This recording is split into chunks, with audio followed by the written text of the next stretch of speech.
Hey guys, Philosopher here, and today I have my top 10 characters to invest in for the month of September 2021. Now let me tell you what this list is not. It is not a list of the 10 best characters in the game. It's not a list of the 10 most important characters in the game. In fact, there are characters not on this list that are within the top 10 most important characters in the game right now. This is a game about investment and resource management. That is how you succeed in this game. And what this list is all about is talking about what the best characters are to invest in for the future. You can think of all these characters like cars on a car lot.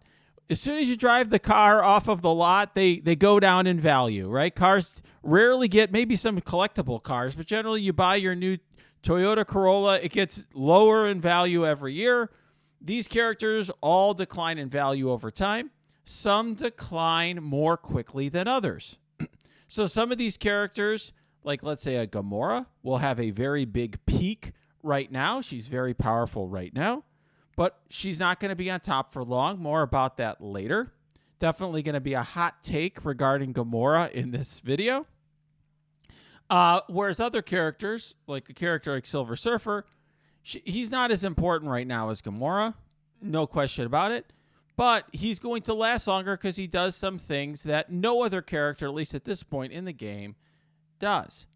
So that's what this video is about. That's the concept of this video. So if you're outraged that your favorite character isn't as high in the video as you'd like, that is why. All right, so let's get right to the list. I'm going to talk about some of the characters that just didn't quite make it this time. All right. And the first character that is going to potentially surprise you as an honorable mention is GAMORA. GAMORA was number 6 in my last list, and I know even then I got comments from people who said, oh no, GAMORA is the best character, GAMORA is number 1, this sort of thing. And here's the thing. GAMORA is an extremely valuable character. She is the biggest damager on the best team in the game, Infinity Watch. Okay, Infinity Watch is the arena team. Infinity Watch is, the best war offense team right now. It's the only team that really can beat Heroes for Hire or Heroes 5 Hire, as some people call it, on war that when they are put on war defense. However, she's a character that is more or less just a bundle of stats. In other words, the reason that this character is special is because she's got she's the top damager right now. She's got amazing ability to do damage presently. The thing is with characters that are all about having the highest damage stat, they're only super special when they're the top dog. And I don't believe that GAMORA is going to remain the top dog damager forever. I don't think Infinity Watch is going to be the top dog. And in fact, some of the recent news that we learned about Omega Red and the Weapon X team already means that this will no longer be, Infinity Watch will no longer be the most important war offense team. It looks to me like Weapon X will now be the important war offense team that you need to beat Heroes for Hire. So Infinity Watch is already kind of on the way down there, and I don't think Infinity Watch is going to last that long as the arena meta, because this is a team that has 2 characters that are super easy to get. GAMORA is in the Blitz store. Nebula is available on a very early node. There's only 3 characters that were new. I don't see it. 1 character was an event character, 1 a legendary. I just don't think this is the team that Scopely will keep on top for all that long. And so from my perspective, we are already starting to see really interesting characters that I think will have more longevity. So a few months ago, I've said this for a while. You've probably, if you've been watching these videos, I've said this about GAMORA for the last 2 months. But I ranked GAMORA on the list because her peak was still there, right? You're experiencing this super high peak. If you're talking about the most important characters in the game, she would certainly be in the top, few most important characters in the game right now. Certainly top 5. But here's the thing. She's already been kind of in this role of being very important in the game for a few months. How many more months is she going to really be in that spot? I think we're already starting to see signs like Weapon X coming, that Infinity Watch's reign of being the super dominant, important team you're starting to see the signs there. And just nothing lasts long with Scopely. They're always looking to make more money and sell us more stuff. So GAMORA to me is more of a short-term investment. I brought her to 7 reds. I do regret that. I do understand some players told me, look, I'm free to play. I don't get new characters for 7 stars. Here's a chance where I do get a 7-star character that's at the top right now, and I don't begrudge anybody for making a choice based on what's available to them. You need to use this information in this video based on your individual situation to make the right choices for you. But if you typically do get some of the characters on this list of 6 or 7 stars, then I would be wary about spending a lot of gold promos on GAMORA now. Obviously, if you want to punch up an arena, you do what you got to do. But this is definitely a team that won't hold on defense. You can get punched up on very easily. So really, the reason in my mind to invest in a character like GAMORA is mostly just if you really need help in war offense until next month, or if you're already not going to be getting the Weapon X team. All right, let's talk about the other honorable mentions. They're not nearly as surprising to you. Maria Hill, I do have seen some debate between whether or not Maria Hill or Sharon Carter is more important to invest in. And here's what I'd say. Depends on your star level. If you have low stars on Maria Hill, you need to invest in her to get her to a point where she doesn't die.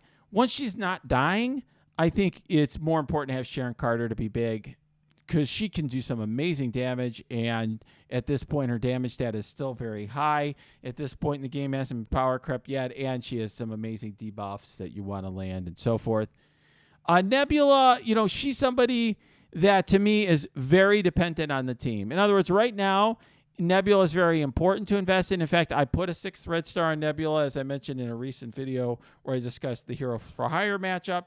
Important for that fight, but realistically, guys, she's purely a creature of this team. I don't think Nebula is going to ever be an important standalone character. Phyla-Vell, some of you may argue, well, she's super important. Well, she is. She is very important right now and very important on the Infinity Watch team.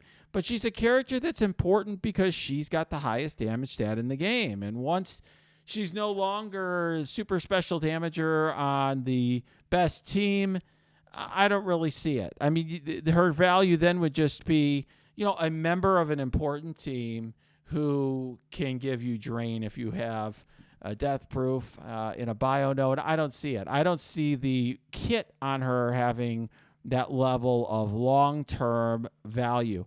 Doc Ock does have a kit with long-term value, of course, but he's getting along in the tooth, so to speak. He's an older character that still has value. He still has value just because his kit is so valuable. And then Longshot and Shatterstar, these were great characters who were high on this list back when I debuted it back in March. I think Longshot was number 2. That was his peak. But look, I got these characters back in December. It's now September. 10 months later, you can't expect that they are at the same level. And in fact, they're characters that are really at their best when some of the Infinity Watch and newer characters are banned in RTA. They excel on those days in RTA, but they're just clearly a step below the new meta. All right, so now let's talk about the number 10 character on this list. You could see it right there. It is Sharon Carter, number 10. And Sharon Carter is a character that really surprised me. I often encourage, particularly free-to-play players, to go all in on event characters. I did that for Kestrel. I said, spend all your cores on Kestrel. I'm glad I did. I did that on DEATHPOOL. And I thought, Sharon Carter, you got to save your core sometime. And, she's a good character, good to unlock or get her to decent stars, but you don't need to go all in. And I have to say, I underestimated how good this character would be. And here's what I love about this character. So first of all, on turn 1, she has got a stun, and you know what? She also, by the way, clears all positive effects on that primary target when she applies it. And with 5,000% extra focus, she lands that stun. She's landing it on everybody. Cull Obsidian, Colossus, characters that you ordinarily seemed to have high resistance. She lands that stun. Turn 2, she's got that ability block for 2 turns. Very, very powerful character. And you know what? Right now, her damage is still super important. So she is a character that I think is underrated. Not only important for skill notes in Doom Raid, but she's an important war character. She is a character that I use currently in all game modes other than Arena. And by the way, she's part of the only Arena team that can beat Infinity Watch without having members of Infinity Watch on it. So a very good character. Yes, a rung below Infinity Watch, but a character that has elements of her kit that I think will stand up for some time. She is absolutely insane character. All right. Now let's go to the number 9 character on the list, and that is Bishop. Now this is one I got to tell you. You may not realize this is a team effort, group effort on this. I seek the advice of a lot of top players when I make this list. I've been agonizing actually over this list for days. And one of the characters that I've really been agonizing over is Bishop. Because here's the thing, guys. Bishop's been on this list a long time. The reason he's on this list is he's the most important character in Axemen to invest in. So if you look at my Axemen team, he's the only character I have at G15. As long as Jubilee's alive and can land her debuffs, that she's fine. If you have lower stars, just switch her to Skirmisher for the 50% focus. As long as Beast doesn't die, he's fine. He can heal everyone. These two are very survivable. You don't need them big. Bishop's the one you want big. You want him to be a striker. You want him to kill people fast. And this team doesn't look like it's going anywhere for mutant raids. It's not that important in war. It's not really important anywhere else. But for mutant raiding nodes, this is a super important team. And we don't really know when or if we're going to get any additions or changes in mutant. Like, for example, Weapon X could be relevant in mutant raids, but we really have no reason to believe that at this point. We don't know one way or the other. So it's really hard to tell. But for right now, I think it's safe to say that you're going to need the Axemen for the mutant raids. And, realistically, Weapon X, they probably won't change that. I don't know. It looks like a war team. Can't be sure. And for right now, I think that they're going to be a safe investment for a period of time and certainly a vital and important investment. All right, now let's talk about the next character on the list, and that is Adam Warlock. Now, this one was one that I have to say I really have thought hard about. I originally had Adam Warlock higher than other Infinity Watch members on this list. And I will say, he is a character, has some fantastic things about his kit. He resurrects. He has that, stun of 2 characters, right, at once. Very nice on turn 2. He's got that ability block on turn 1, which, 2-turn ability block. Got a lot of the elements, like, for example, of the Sharon Carter kit that are very nice. Plus, of course, he's an important part of the best team in the game right now. Here's the thing. Adam Warlock, in terms of level of investment, as long as he can land his debuffs, and I do, right now I have mine the Skirmisher just to land on some of the biggest Heroes for Hire, the $1 million+ Heroes for Hire teams. Adam Warlock is, to me, the character that you don't really need to overinvest in to get the results out of your Infinity Watch team. In Doom Raids, I don't view him as essential at this point. I think there's kind of 6 great characters for Mystic. You could put him in. You could not put him in. This has been a subject of a lot of debate. I've asked lots of top raiders, who are, really super into raids in Doom 1.1, whether they prefer Adam Warlock and Surfer or Doom. And I've gotten a lot of differing opinions on that. To me, I don't see him being as necessary of an investment, as important of an investment as the next character on the list. Okay, and this is something, though, that I have definitely been debating quite a bit, and that is the number 7 character on this list, Moondragon. And you may say, why the heck, Philosopher, are you talking about Moondragon over Adam Warlock? Well, here's the reason why. All right, so when you look here at Moondragon, she's a character who, on her own, provides a lot of value to a team. Now, her biggest issue is long cooldowns. I'll get to that in a minute. But, look what she's providing to the team. Okay, so first of all, she is certainly going to have she has high focus and resistance. She has a lot of survivability with that defense up and deflect. But what she provides is, let's see here, on turn 1, she clears all positive effects from all enemies, which is huge. And by the way, 1,000% focus for that, so she generally lands that. And she heals all allies for 30%, and applies defense up to your entire team, and deflect to your entire team. Those stack. And she attacks a target, puts slow on it for 2 turns, and reduces its speed bar by 50%. Look here, same thing. Heals all allies for 30%, a defense down for 2 turns to all enemies. These are huge. These are abilities, the ability to put, for example, defense up on everyone kept Shuri relevant for so long. Maw relevant for a long time. Having that defense down, for example, just super important as well, right, for all sorts of reasons.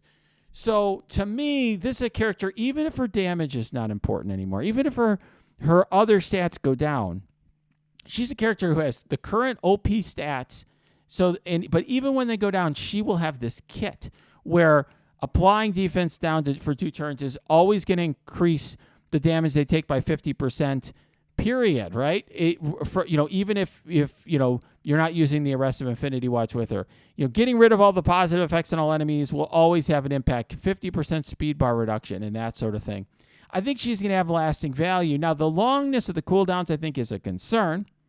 However, she came out a month before Captain Sam, and Captain Sam gives ability energy to skill characters. So I just think as long as we have Captain Sam as relevant, I think Moondragon is just a character that I feel better about as a standalone raider. Like if you had Ultimus 8 and you were just taking a straight up raiding team, Captain Sam and Moondragon together would be a very good combo to have.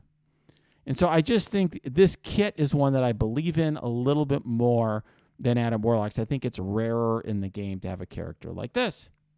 All right. Obviously, both very good. They wouldn't be 7 and 8 on my top 10 characters to invest in otherwise. All right.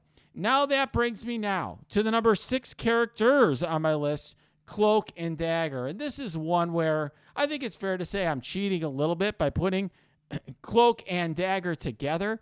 You could argue that, hey, Philosopher, you should take up 2 spots with them. I felt like these 2 characters are such a pair that you're going to think of them together. I did have a whole video talking about for players that are going to have trouble getting both. I explained how to try to get both, but I also explained that, if you're having trouble, here's the way around that, or you should select Dagger if you're this kind of player, or Cloak if you're in that situation, or whatever. But they're both super awesome. They're both super powerful. Here's what I think about these 2 characters. They're awesome in raid. They totally transform Mystic raids into something that is just super, super, super easy. When you have these 2 characters, the Mystic raids, at high star levels, they're very easy. They're much, much easier. Clearly, to me, Cloak, Dagger, and Deathpool are the best characters in the Mystic raids, and I'm sure for Doom 2, which we now know is coming next patch, you're almost certainly going to want to have these characters for Mystic, and you're almost certainly going to want to have Secret Avengers for skill. But on top of that, they're also very helpful in war. They're more powerful in war than you think. I've only been through a couple wars now in which those 2 characters have been featured, and they've definitely had a very big impact in both of those wars. Very, very powerful, particularly with all the debuffs coming off on their ultimates. So I think they're characters that I like to think of together, kind of like Longshot and Shatterstar. I'm putting them on the list together, and there's a lot of debate between me and other players I discussed with about whether they should go. In fact, some players thought that they should go above even the characters that I had 2nd and 3rd in the list. They really like them. I think this is about where they should go. I do think that their debuffs will stand the test of time, but they do, which I think they're very powerful. All the blinds and stuff that come out, and applying vulnerable is special, at least right now. But I think that you do need 2 character slots for them. And so I just think realistically, solo, I'm not as high on the characters as I am as a pair. I think as a pair, they belong on the list, but I'm taking into account where I put them on the list that you take 2 character slots and not just 1. I think they stand up better that way. All right. Now we come to the 5th character on our list, and that's Silver Surfer. Now, this one, this is an interesting one. I've spent a lot of time debating in my head Silver Surfer. I had some people tell me, some very smart players think that I should have him as high as 2nd on this list. I personally had been considering moving him down the list because, like Adam Warlock, he's not essential for Mystic raids anymore. Of course, he doesn't have a team. He's an amazing standalone character. Once you get him to high stars, I'll tell you, I've had him at 7 stars for a while. He just is damage. Everything is really amazing for this character. He just does a lot. So, but he doesn't have a team. He lacks that team synergy. And he's not necessary for Mystic. I mean, an argument could be made that he's not on the best Mystic rating team. There's a lot of disagreement about that, and there's a disagreement about what that should be. So for Silver Surfer, why is he this high on the list? Why is he 5th on the list? And the reason why, in my opinion, are some of the unique things about this kit. One is this one, I think the most important one, clearing charges. So here's what I mean. I'm trying to think, the whole point of this list is not who's the best right now. It's for the future. And a year from now, right now, this is the only character in the game that clears charges. A year from now, even if this character's stats are totally power crept, you may still bring in this character when there's an enemy that relies on the charge mechanic, and you want to clear charges. He's just that important for this because there's no alternative. That is really special. Of course, he has other great things about his kit, right? Ability block for 2 turns. He revs up to get speed. He ends up becoming the fastest character in the game by turn 3. He gets offense up when somebody dies. He starts with that 3 turns of defense up. He's got the ability block for 2 turns on turn 1. One of the best basics in the game, certainly in the top 3 basics in the game, with that transferring of positive and negative effects. So there's a lot to like about this character that is, I'll call it kit-based, right? In other words, that is irrespective of how power crept his stats are, and his stats are still very, very high. He was the character who ushered in the Great Reset. At least a 2 stars was given away to all players at the time for free. So very, very, and a very, very powerful character that has transformed the game and is still 5 months later in the top 5 on my top 10 to invest in list, which gives you a sense of how powerful this character is. All right, now let's go to the number 4 character on this list, and that's DEATHPOOL. I got to tell you guys, I've really been debating DEATHPOOL. I considered moving her up to number 2. I consider putting her at number 3. I really do think that 2 through 6 are all somewhat close in value here. I think there's arguments that can be made, and certainly some smart players have made different arguments for me. But I really like DEATHPOOL. This is where I had her last month, and I kept her here. And, what do I like? I'll just tell you right now what I love about DEATHPOOL, why I think she's going to stand the test of time. And then I'll tell you kind of why I've slotted her in where I do. First of all, the great thing that she has is on enemy death, attack the most injured enemy for 300% damage. It's such an important thing to have out of turn damage. And here's what I mean by out of turn damage. This game revolves around turns and turn meter and speed. If you are a faster character, not only do you get to do more damage by taking more turns, but you actually get to, if your characters are faster, they get to take advantage of situations and new information. Here's what I mean by that. If your character is about to die and your character is faster, you can heal that character up. Whereas if the other guy's faster, they can kill your character off that's about to die. That difference of who takes the turn next is so important in this game. Well, this mechanic allows her to cheat. She doesn't have to wait in line for her turn. She can just go right to the front of the line and attack, even though it's not her turn. That's a very powerful ability. It's a sort of ability that Kestrel have and Black Bolt have. All of these, of course, are conditional. At least at this point in the game, it would be too powerful for them not to be. And this is an enemy death. It's not as good as Kestrel's, where you just have to attack an enemy with defense down, which you can have control over more than you can control deaths.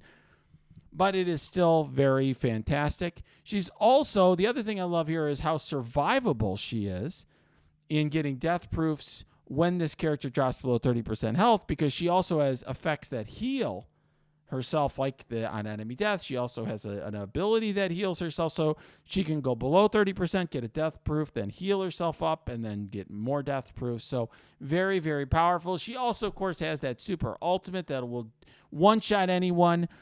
So she's got a lot of cool things about her kit. But and of course also the feeding mystic energy to mystic characters. But here's the thing: the feeding of the ability energy is just in raids.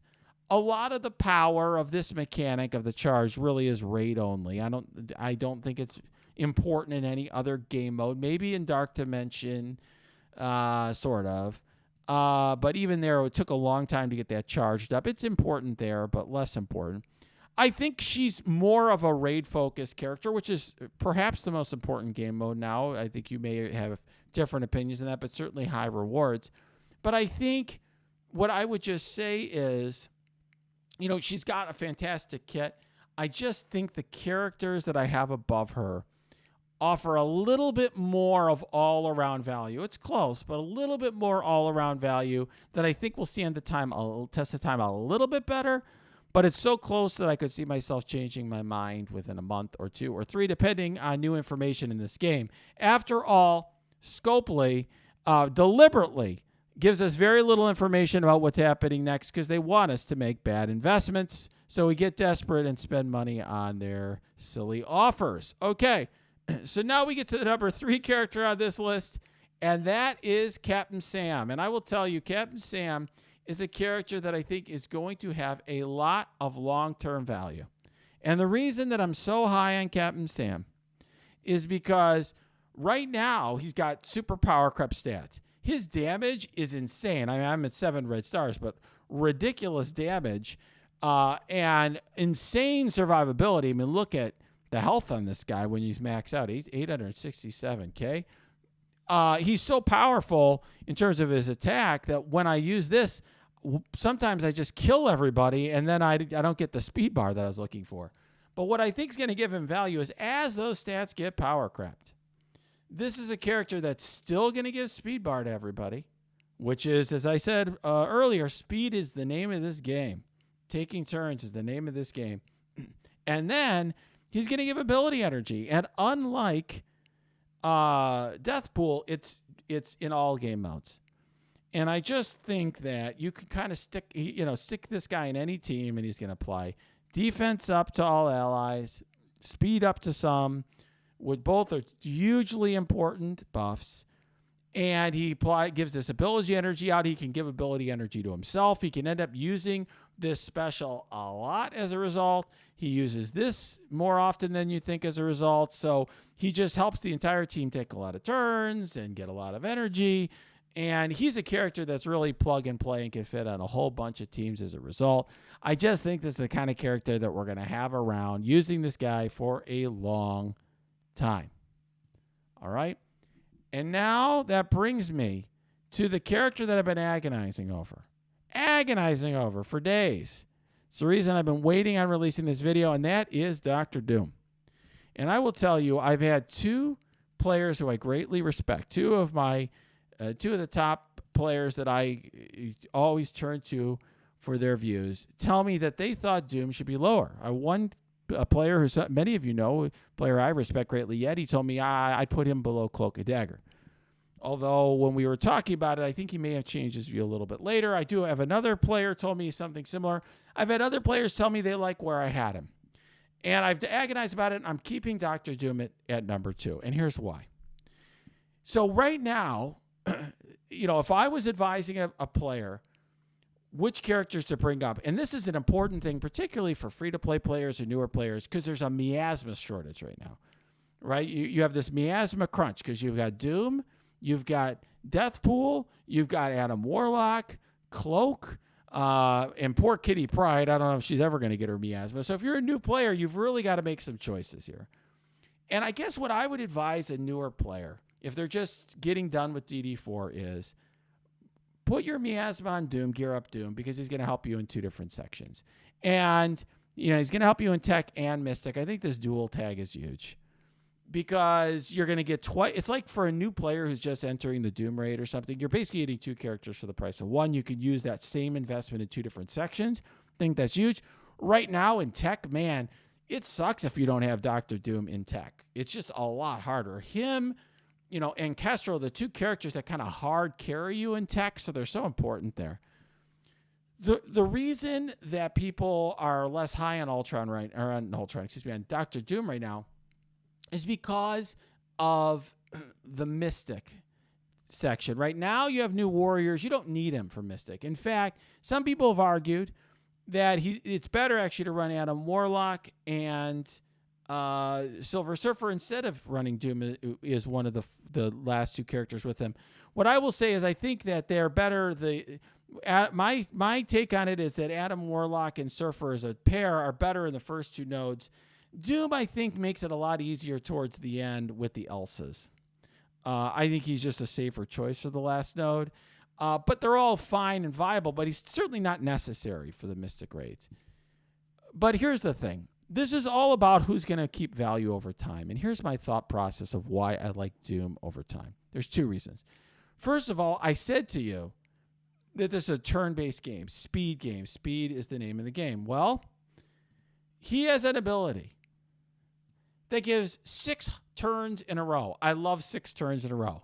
I love taking 6 turns in a row. I get to capitalize on what the situation is before the enemy does. It's huge, right? How many times have you been playing a match in RTA? This guy gets below 50% health. He gives himself speed bar. He gives himself ability energy, and he uses this ability, and he takes 6 turns. The other team gets 6 turns in a row, and they just wipe you. He totally turns the tide of the battle. And that, to me, is such an insane ability that it's really valuable. It's underrated. And it's something that scales when high-damaging allies enter the game because he's giving 3 turns to that high-damaging ally, right? He gives 3 turns to Phyla-Vell or Gamora or whoever it happens to be with him who has the highest damage. Or Omega Red or whoever the next big character is.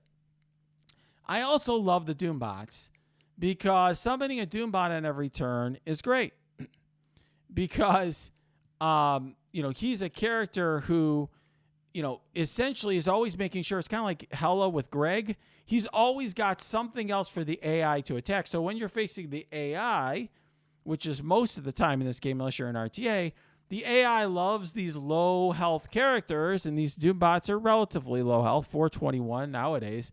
Better than some of the old power creep characters, but still, these characters get attacked first, and they save a lot of damage that way. So I think in raids in particular, he's so important, so good, potentially the best raid character in the game, along with Kestrel. I just really like this character still, and I know there's going to come a day where I'm going to drop him down this list, and that day is going to come when this ability is no longer impactful. In other words, when the damage from the bots is so unimportant that getting those extra turns to do this, because 3 of those 6 turns go to Doom. When that becomes unimportant, then this character is going to fall like a rock down this list. But today is not that day.